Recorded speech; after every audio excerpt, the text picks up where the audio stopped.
It is great to see you all here, great to be in community. Thank you for spending your morning with us. Our topic today is Leap Forward in Transit, and I'm really excited about this topic. It's been a while since we've talked about transit, and we as a team and hearing through the community members wanted to hear, how have things been going with DRT? What's the latest in alternative transportation that's happening in our city? And that's what we're going to get today. Also, as a personal story, I love alternative transportation because that's where I met my husband. We met on the metro in DC.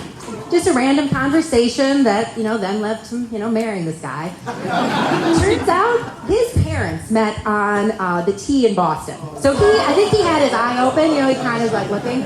But we've talked about this. It's really important for our kids to be very comfortable on public transportation because it might be in their genes. That might be where they're going to find their partner someday. So keeping me, up to date on what's happening is important, for the future here. So Sustain Dane, we are here to help the community learn, connect, and take action for sustainability. Every day we're thinking about, how can we accelerate sustainability for community well-being, and how can we help people continue to move forward? We have a number of different programs, and many of you are connected with them in different ways.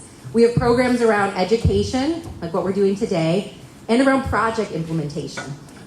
Later this spring in April, we're going to do a program called Accelerate Sustainability, which really focuses on organizations and businesses planning, what would they like to do, and then us being a resource to help them get there and achieve that.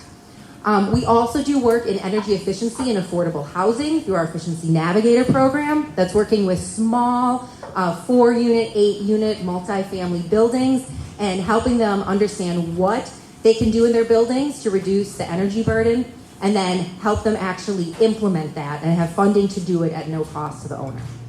We're also involved in food scraps. We run the farmer market drop-off sites. So if you guys are interested in composting, but it's not something that you're doing at home, there are 3 farmers markets where you can drop off your food scraps. Last year, we diverted over 31,000 pounds of food from the landfill that was instead turned into compost. And then we also run a summer program called Powerful Team Leaders. And this helps young people, high school students on the north side have a summer program. It's a paid program for them where they're learning about green jobs. They're learning about natural resources. They also are getting credit and certification. They went through the solar lab at Madison College last year, which is super cool to see them have that skill, and just investing in that next generation. There's many other ways we touch the community. Partnerships is incredibly important, collaboration. Please always connect with us and reach out as you see opportunities that we can continue investing in the community and continue helping this community move forward in sustainability. So with that, I'm going to turn over to my team member, Sam, who is going to recognize our members and get us kicked off for the program. Awesome, thanks, Claire. Good morning, everyone. Thanks for taking time out of this sunny morning to come learn about sustainable transit. Before we get started, I'm going to do a little bit of member recognition and talking about our upcoming programs. So since we've met in last September for our last Sustainable Breakfast series, we've gotten quite a few new members, so we want to take time to recognize them. Included in that is New Year Investments, EUA, St. Vincent de Paul, Emmy Roth, Fair Share CSA Coalition, McKinstry, Root to Rise, as well as 10 individual members. Additionally, since then, we've had a lot of renewals. So I'll keep this up for a second for you to give it a look, and I just want to thank all these organizations that support Sustain Dane and holistic sustainability. Your support means a lot to us. Overall, these are all our forest and tree level members. We appreciate their support and collaboration, and their commitment to sustainability is very inspiring. Lastly, we have our LEAF members as well. There's a place for everyone in Sustain Dane's network. Please explore our website to learn more about our partners and learn more about membership, and feel free to reach out to us with any questions. Okay, before we get started, just a couple upcoming programs that we have, because we'd like to see you all again in community. First up is next week, Tuesday, is the Big Share. And we're going to be hosting a Big Share social at Greater Heights Climbing Gym in Fitchburg from 5 to 7 p.m. And so the Big Share is a day of giving for over 70 nonprofits in Wisconsin, and there are many ways to get involved, including donating, sharing our social media posts, or coming to our summit. Or if you also like climbing, now through March 4th, if you mention Sustain Dane while visiting Greater Heights, they will donate a portion of the proceeds to us, so feel free to mention that. Next, we have our Accelerate Sustainability Workshop. This happens on Friday, April 11th. This is a half-day workshop that includes case studies from businesses, as well as information from the Building Energy Savings Program, and more. Everyone is encouraged to join, whether you're a past participant or a new organization, and we ask that you also please invite folks in your network to come. It is our 5th year of doing the Earth Cleanup at Garver in April. So Saturday, April 26th, save the date. It's in partnership with Ian's Pizza, so you'll work towards getting a free coupon for a free slice of pizza. Also a great event just to get outdoors and family and kid friendly. Last but not least, our big program at the end of the year is our Sustain Dane Summit. So please save the date. It's Friday, November 7th, and will be happening at the Monona Terrace again. Overall, again, just want to thank you for seeing you all this morning. It's very excited to be back together in community. We've had an eventful start of the year. However, no matter what uncertainties this year may unfold, Sustain Dane is really your community, and we're all here for you. So please reach out if you need any people to connect with or any resources. We are here for you. With that, we're going to get started with our programming today. We have Rusch from Metro Transit, as well as Zia Brucaya from RoundTrip, Greater Madison MPO. Transportation remains one of the most impactful ways that we can make and take climate action. So we're really here to learn more about the BRT system and RoundTrip resources and some trends happening in Dane County. With that, I'm going to pass it over to Mick.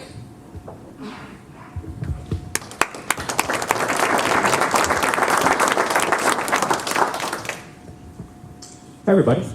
Thanks for having me today.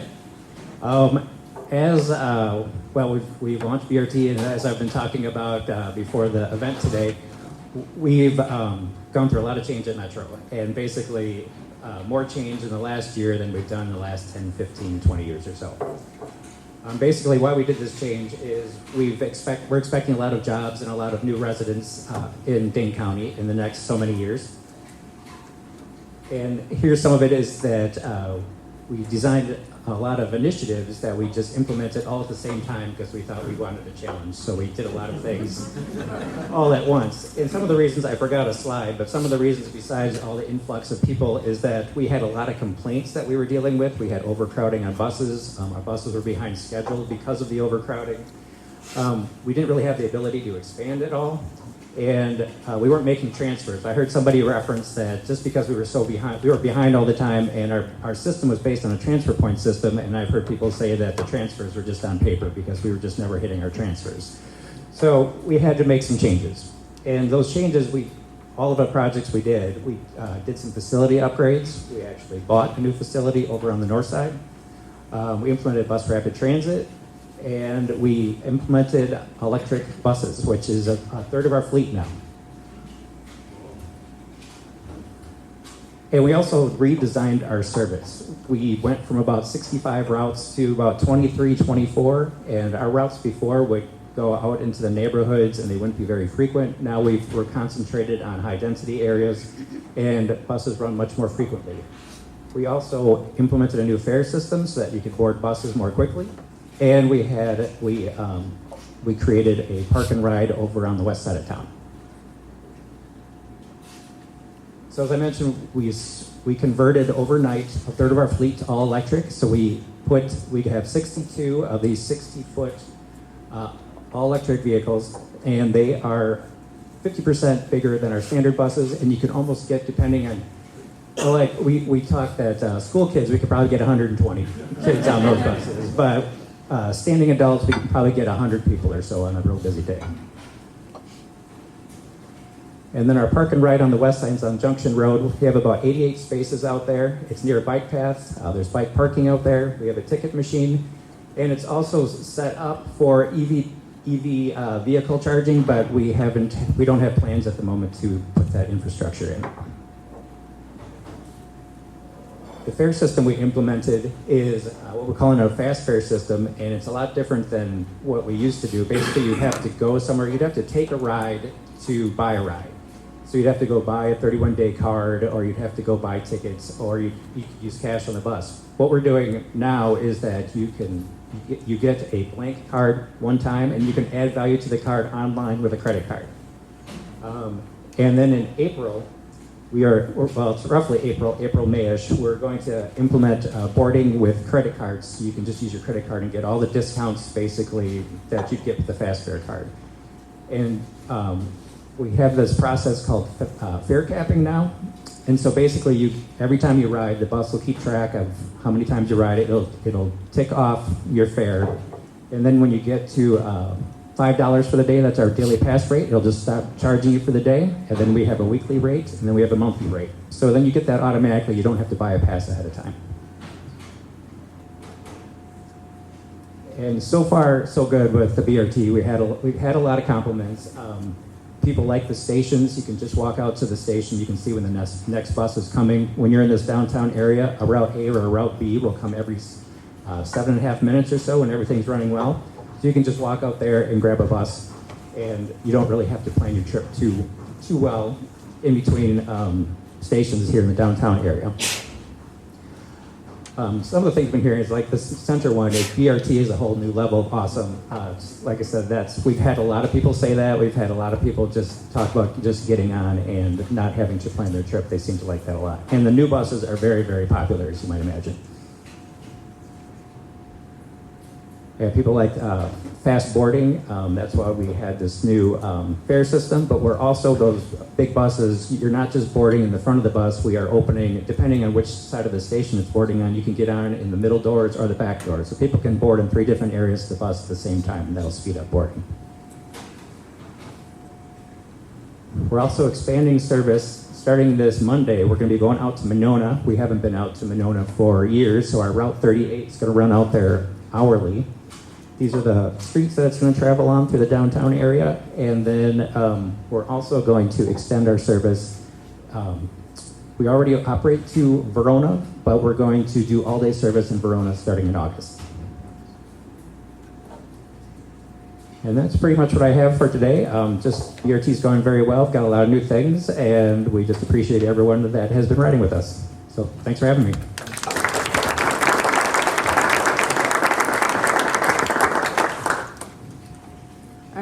Hi, everybody.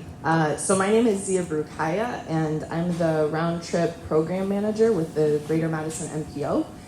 And I'm here today to talk a little bit about some of the regional trends that we're seeing and resources available through the RoundTrip program, which is a program that's available in Dane County, and provide some of this high-level information that'll help us move into a small group discussion at the end of the presentation, where we can kind of talk about, how we experience transportation options in our own lives, how we might choose non-drive alone options more often, and how we can be effective in encouraging others in this space. So, Greater Madison MPO, how many people here have heard of the MPO? Okay, great, so about half. So MPO is a Metropolitan Planning Organization. This is a type of organization that exists across the nation. We cover the planning area that you see here. We are a collaborative transportation planning and funding agency. So we work with communities in our planning area to develop a long-range plan for the transportation system in our region, which includes priorities and goals that we then funnel federal funding down to local transportation projects for prioritizing projects that meet our regional plan goals. And our focus in the region is developing a sustainable and equitable transportation system that's going to advance these 3 critical issues that are outlined in our plan. So equity, health, and the environment. And we know that really the way that we do this is by expanding access to and use of transportation options other than driving alone. So these are options that are more affordable, that help people reduce their dependence on the automobile, allow people to not have to own an automobile. They're healthier options that allow us to live active lives, and they're better for the environment, so reducing greenhouse gas emissions, and then also helping our transportation system as a whole have greater longevity because they're more efficient and they're not going to be as hard on our system as a whole. And this is really important because, as Mick mentioned, our county and the city of Madison are growing rapidly. And we know that we're not going to be able to accommodate all of this growth with more driving by focusing on planning for the personal automobile. That's just simply not an option. We don't have the space for it, and we know that driving is going to be the least equitable, least sustainable, least healthy way, the thing that we could invest in. So one of the performance measures that we look at as a region is to see if we're meeting our regional plan goals, if we're moving in the right direction, is vehicle miles traveled, so VMT. And what we've been seeing is that, of course, our region is growing, our overall VMT is increasing, there's more driving happening in Dane County. However, we are seeing that our household VMT is decreasing, which is a really good sign. So that's showing that individuals are driving less. And there's a lot of different factors contributing to that. Some of it is, growth in more options, so things like BRT, greater access, focus on concentrating development in areas that are denser and more mixed use where people have access to these options. So there are a lot of things working together to help us get to this place and move in the right direction. We also look at our mode of transportation to work as a whole in the county and looking at the percent of people who are driving alone versus doing something else. Since 2017, we've definitely seen a marked decline in the percent of people who are driving alone in Dane County and in the city of Madison. We're always going to see more people using alternate options in Madison because that's where more options are available. And certainly COVID had a big impact on this. So in our region, there are a lot of people who continue to work from home part-time or full-time, which is helping reduce those single occupancy vehicle trips for work. One thing that I'll mention, I'll be talking a little bit about the RoundTrip program in the next few slides. And our program has traditionally focused on encouraging people to make other choices for the commute because our commute trips are typically longer than our other trips, and they are a trip that we can build a habit around because we're doing it on a daily or weekly basis. So once we kind of try something new, get into the habit of it, it's easier to maintain. And then, in addition to our regional transportation plan, there are all these other local policies and programs and plans that are working together to help us reduce that reliance on the vehicle. So we've covered bus rapid transit. That was a huge step forward for our region. And the coming, north-south BRT that will be coming will be another huge step. The city of Madison has a TDM, or Transportation Demand Management Program, that it implemented starting last year for new and redevelopment that encourages investment in alternate options as part of the development process. Transit-oriented development, again, concentrating people along our transit lines so that they have access to these options. Complete and green streets, Vision Zero, and this is not all happening in Madison. Communities throughout the region are making these types of investments, bicycle-friendly community initiatives, safe routes to school programs, and more. We have also seen a great expansion in the B-cycle system that is contributing to this. So B-cycle ended 2024 with 100 stations. And so with the system expanding beyond the downtown core and moving into areas like there's a great network in Fitchburg now, some stations on the north side of Madison, this is allowing people to get new places. Additionally, with the switch to e-bikes, B-Cycle saw their ridership double each month that year when e-bikes were launched. It's allowing people to take longer trips by bike, and for things like commuting, not feel so kind of uncomfortable choosing a bike thinking, well, I'm gonna get to work all sweaty or, uncomfortable. And then I also wanted to mention investments on the private side in supporting transportation options. So our RoundTrip program focuses a lot on supporting employers and options at the workplace. And so employer commute programs are a big part of this. You know, it could be providing a free or reduced cost bus pass, providing amenities for bicycle commuters, providing priority parking for carpools and van pools, things like that. And we actually have a partnership with Dane County where we manage their employee bus pass program. So this is just an insight from that program, which is that since the launch of BRT and the Fast Fare card, we saw a significant increase in interest among Dane County employees in getting a bus pass, and the program's now at the highest level of participation that it's been in 6 years, which is fantastic. And you know, the ridership, it's interesting because we have more people who have a bus card and are using it, but they're coming into work more often, less often. So you know, there's that mix of telework and bus ridership happening. And so for the RoundTrip program, the way RoundTrip fits into this is that this is a program that's all about encouraging the use of transportation options in alignment with the goals of our regional transportation plan. So we support individuals and employers. We work with a lot of different partners throughout the region. We focus on education, encouragement, and incentives to help people understand their options and then feel encouraged to use them. We offer a lot of different resources. We have an online matching platform where people can go and search for carpool partners, bike to work partners, state van pool routes, metro routes, B-cycle stations, park and rides. It's kind of a one-stop shop that you can see in the trip planner feature.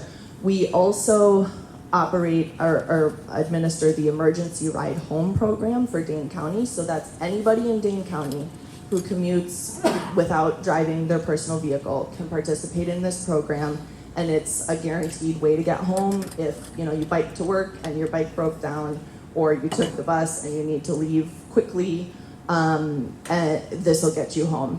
And then we offer seasonal challenges in the spring and fall, employer assistance, and then do lots of outreach and events. One of the things that we find that is a big barrier for people is lack of knowledge. So if they don't know, if they've never ridden a B-cycle before and they're kind of scared, like, what's an e-bike going to be like, or what's it like to check out a bike from a dock, or I haven't ever put my bike on the front of a bus before and I don't want everybody to be waiting for me and the driver to get mad.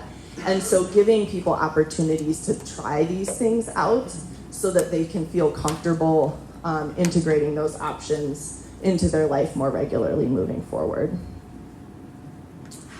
We've had great growth in the RoundTrip program over the past few years. So last year we doubled our membership. We have over 1,400 active members in the platform right now.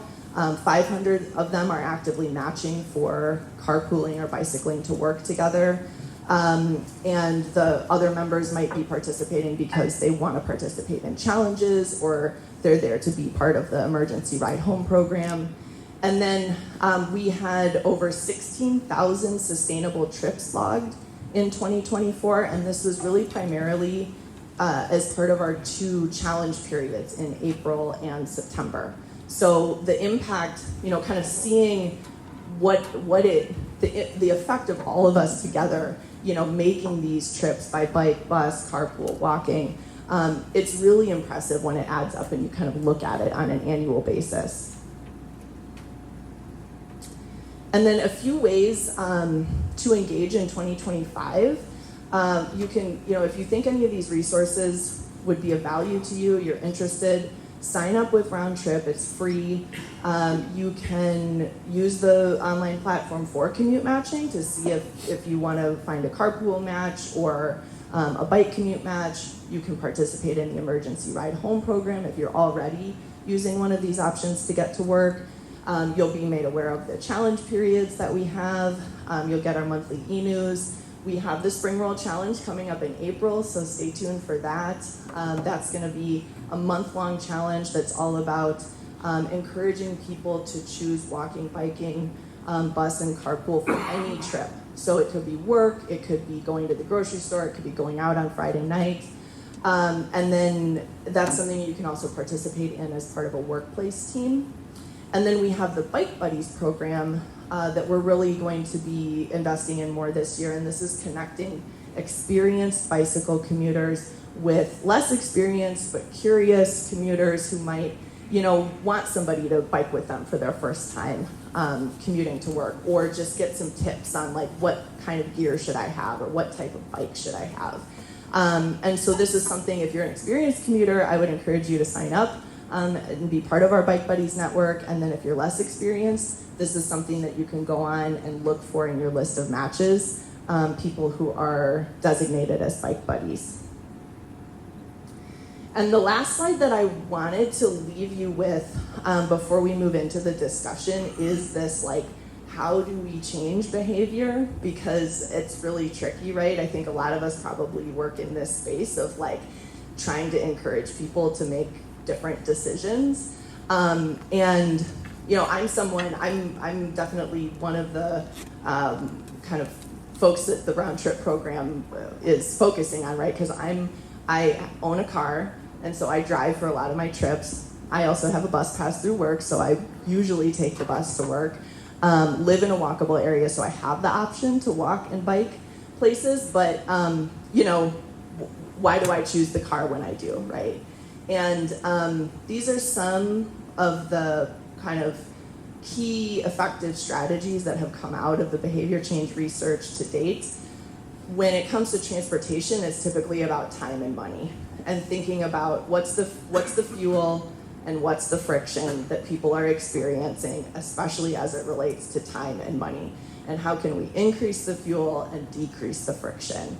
And so thinking about things like, this is in our own lives, but also like at our workplaces. How can we leverage fresh start opportunities? The launch of BRT, a new job, a new house, tapping into people's aversion to loss. So if they have an opportunity to get something or do something and it's a limited time, we tend to act on that more often. Reducing the sunk cost effect. This kind of relates to parking. One of the things that we are always encouraging is employers to not offer employers or kind of like parking garages to not offer like monthly or annual parking passes, because once you've invested in that monthly or annual pass, you're going to drive because you've already, you've sunk that cost. Like, I'm just going to keep using it. Personalizing outreach, activating champions, and then what we'll talk a little bit about next is stating a commitment and finding an accountability partner. That's something that has come out recently, the focus on if you're making a commitment public, a friend or a group that's kind of holding you accountable to that, that's going to be really effective and kind of keeping you on that track of the change that you're trying to make. So that is what I have. What do we think for discussion time? 10 minutes? Okay. So we thought we wanted to kind of turn this into like a reflection and discussion time, so that we can all just have a chance to, talk through what we've heard, right, and think about how this relates to our lives. So what we're going to ask you to do is kind of group up with maybe 3, 4, 5 people, whoever's near you, and spend 10 minutes talking about a few of these questions I'll bring up. And ahead of this, to give you some food for thought moving into this discussion, is data from the most recent census shows that 38% of vehicle trips in the US are 3 miles or less. 28% are 2 miles or less. Those are pretty short trips, right? And so when you think about that in terms of how long would that take me to walk or bike or bus for those distances, that helps give a little perspective on kind of what are the trips in our daily lives that are like this, that we're making by car. And what we'd love you to discuss is, what are those short trips you're taking? Would you be able to use the bus or another mode for any of those trips? If no, why not? Sometimes it's because there's simply no other option. But sometimes it's a kind of a friction point that could be reduced in some way. And so then if that's so, are there ways that you can reduce that friction? What would help get you over the hump of making that trip more frequently by another mode? And then I think at the very end, we want to talk about, kind of move into the space of what is maybe a commitment that we could make, right? Talking with our group, thinking through what are ways we can reduce the friction in our own lives. Something you could do in the next month, whether it's about your own behavior change, trying something new, doing something once, or whether it's being an agent of change for somebody else, encouraging a friend or a coworker. Did this go off? Oh, there we go. So yeah, that's what we've got for you today, and would love just 10 minutes of discussion time, and then I think we'll have about 5 minutes to share out from some of the groups on what you guys cover. It looks like we had some great conversations out there. I'm glad you had time to talk to one another. Now I'm going to ask for maybe 1 or 2 share outs. You could either share something that you talked about at your table, whether related to one of these 3 questions, or whether it was maybe a commitment that somebody made, or just an interesting point that came up. I'll ask that you raise your hand and we'll bring a mic to you so everyone can hear. But do we have 2 brave souls this morning? Since I know you're talking so well. The friction we talked about was winter biking, and it turns out John in our group he winter biked for years and is willing to do a session where people go out on ice with studded bike tires and learn how easy that is to do. So he is volunteer. He says this is amazing. So let's believe him. Do we have another?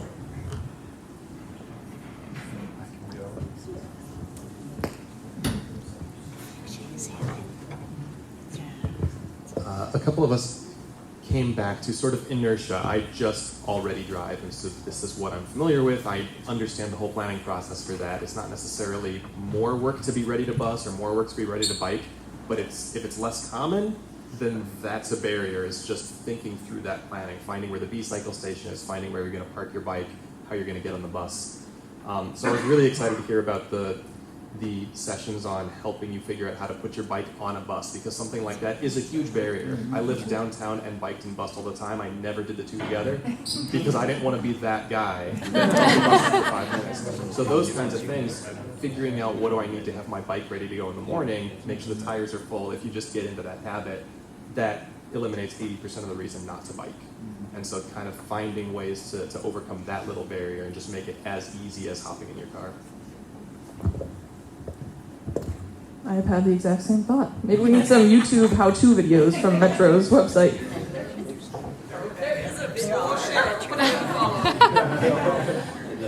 In our group, I just shared that I have 2 little kiddos, so my friction of riding the bus is, how am I going to lift the big double stroller onto the bus by myself? And then, what if my kids scream the entire trip and everyone's staring at us? Sometimes it's safer to keep them in the containment of our car and their car seats. So that's something that I was sharing, even though I have a bus line available to be. Anyone else? Yeah, Dave. I was prompted by my friend Mark here. How many of you have downloaded the Madison Bus Tracker app? It is super easy. It is super cool. I'm going to do it right now. I just clicked on it. I'm going to click on my favorites and see that if I wanted to catch a ride home, my Route A choices right out here are 928, 942, and 957. Pretty darn cool. Thank you, Dave. One thing to clarify is it's not the bus tracker is not an app yet, but you can make it seem like an app on your phone. So you find the website and then basically bookmark it so that it's like on your phone's home screen, and then it'll act like an app. Yeah, but it's not in the App Store. But it's awesome. I was gonna say, with that, we can move into Q&A. So I'll invite the speakers back up. Feel free to either stand or take a seat. And I'll run around with a microphone as well to answer some questions. So I guess we can start with the first, though. Is it planning to be an app? Either of you know? Unfortunately, no, it's not an app yet. But there are, if you're looking for an app, there's the Transit app out there, and there's also the Google Maps app. And that shows information in a different way, but it's all the exact same live arrival information from our buses. I use the Transit app every time I commute to work, and it works great. Love it. Other questions? This is to Nick. When you roll something out, there are always going to be glitches. That's just inevitable, and there have been. The buses they're late a lot, and you had a driver shortage the other day. That was not the first time. How are you? What's the prognosis on that, and what kind of steps are you taking, and how can that get ironed out? In terms of the driver shortage, we've been working on that. We have, we're constantly recruiting. It's something we haven't done in past years, so we're constantly hiring. We'll post the job, and then we'll put it through the job through its paces. We'll hire a class, and then we'll just start all over again. So we're constantly hiring. Driver shortages is a thing that's just happening in the industry, and it's been going on for a while. We're in a better place than we were, but it's something that we are always aware of, and something we're just going to keep on top of.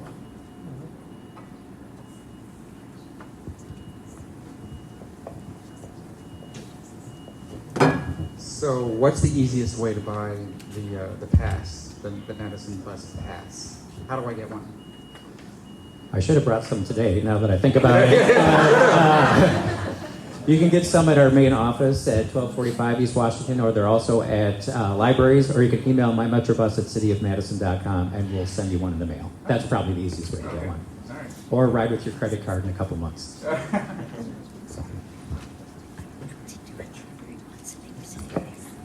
You talked about the importance of commuting in terms of habit forming and getting into the routine of using non-car and other modes of transportation. I'd be curious, post-COVID and with the embrace of hybrid work, I've heard in other sources that commuting patterns are changing and times during which there's heavier and lower traffic volumes are changing and shifting.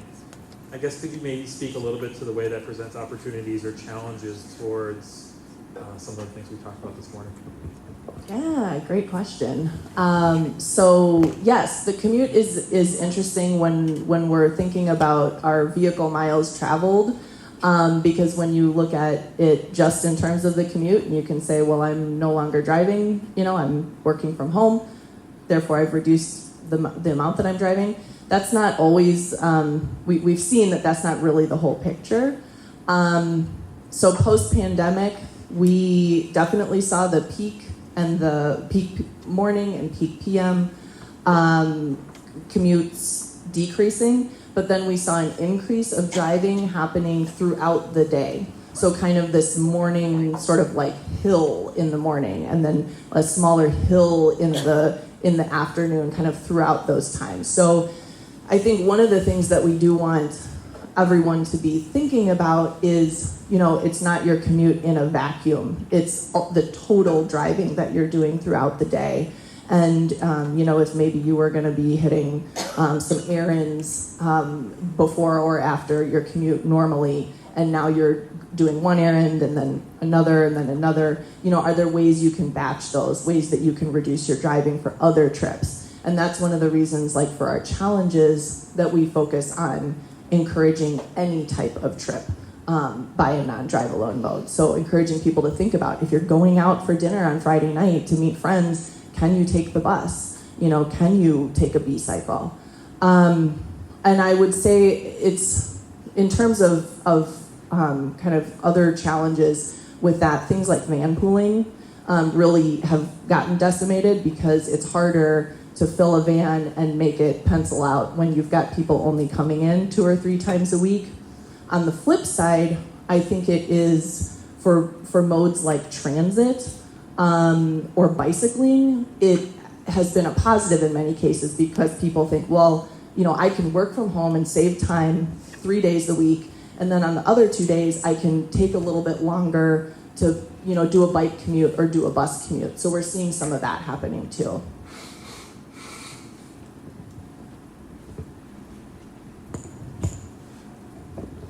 So you showed that vehicle miles traveled has been increasing in Dane County, but individual household vehicle miles traveled has been decreasing. Does that mean more people coming into Dane County for work or for other events? It's just a function. Yeah, it's just a function of our overall growth. So, if we add 10,000 people, they're going to all be driving. Well, not all, but many of them will be driving. So it's going to increase that total, but per household and per individual, we're seeing that decrease. So it's like a slower net increase than we would have seen in past decades, which is a plus. Can you talk a little bit more about the emergency ride home program? Yeah, it's a fantastic program. It's actually funded by the Dane County Highway Department, and we administer it. It's available to everybody who lives and works or works in Dane County. You can sign up on the RoundTrip website. So you register with RoundTrip, and then you'll see a way to submit an application for the ERH program. It's just a quick name and email. And it offers up to 6 Union Cab taxi vouchers per year, up to $75 each.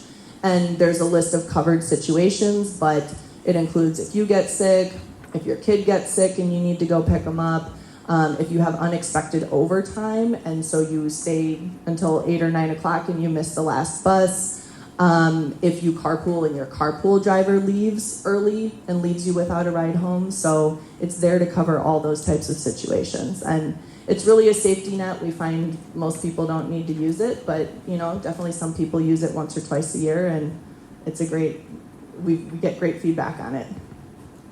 In the follow-up email as well, we will be linking some of these resources so you don't have to remember all of them. Hi, my question's more for Mick, I think.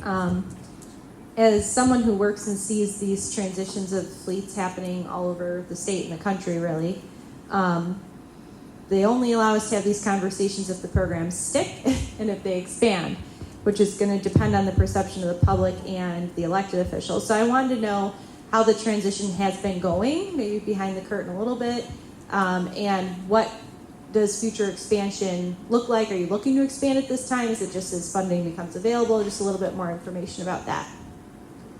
So the first question was, how did it all go? How is it going? How's it going? Well, I'm not going to lie and say that it's smooth fun. We had a lot of, just starting up something like this, we put a lot of new equipment on the street right away. So we had some issues with the buses when we started. There were some issues with the doors not being calibrated correctly.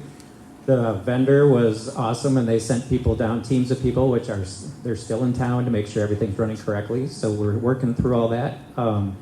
We've had on the bus rapid transit stations; those are all based on cellular service. So we had some issues with the routers in the stations themselves. So we had to work through that, and we had to readjust the routers so that because the signs are based on cell service, the ticket machines are based on all that. So we had to work all that out. And just drivers learning the new system, drivers driving up to the stations and getting close enough because there are these things on there called rub rails, and so the drivers are supposed to get the bus as close as they can, and these rub rails keep the bus from basically scraping against the side. But we want the buses to get there as close as possible so that the ramps come out and people with walkers and wheelchairs can get on easy enough. Drivers getting used to that and getting comfortable with getting close to the stations is something we're working through. We've just started seeing blue paint on the stations, so we know they're getting close enough now. So we feel good about that. They're doing much better, but that's just drivers getting used to the new system.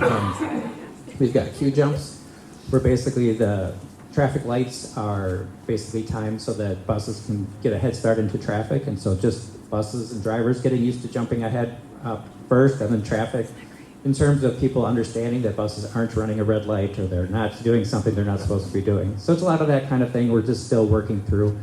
We're going to hire a marketing manager, or we have hired that person, and we've been, as we went through all this change, we had a lot of people that, we had people that just didn't make it all the way through, and so we were short-staffed. And now we are staffing back up again, and we're going to hire a customer service manager to help go out to more organizations and talk about these things. We have a marketing manager who that person's job is just to get more people on the bus and tell people about all the things that I'm talking about today. So it's just basically just working through all these things. It's a work in progress. And as far as future, the Route B is our next target for a bus rapid transit system. We're actually running the route as a bus rapid route right now. We have the electric buses on that route, and when they intersect with the A, they board at the stations. But we are looking to build stations on that route, and that's our next plan. We need funding to build stations on that route. We are just about at time. Someone give the last word to Mick and Zia, just if you have any takeaways or just like your general vision of what you hope to see transit be in the future in our community. In 20 seconds or less.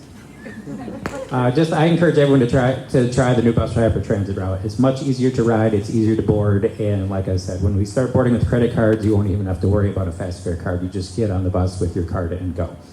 And that's it. And plan your trip at mymetrobus.com on that route, and I'm sure we'll send that around, the tracker around with the email. Yeah, and I echo that, and also sign up with RoundTrip. So, even if it's just to get our monthly newsletter, you'll hear about the events that we're planning. There's definitely a lot that happens in the spring and summer. And we have our challenge coming up in April. So if that's something you want to participate in, or you want to encourage your workplace to participate in, reach out to me. I can give you workplace resources. So thank you all. This was a great conversation. Yeah, join me in thanking our speakers this morning.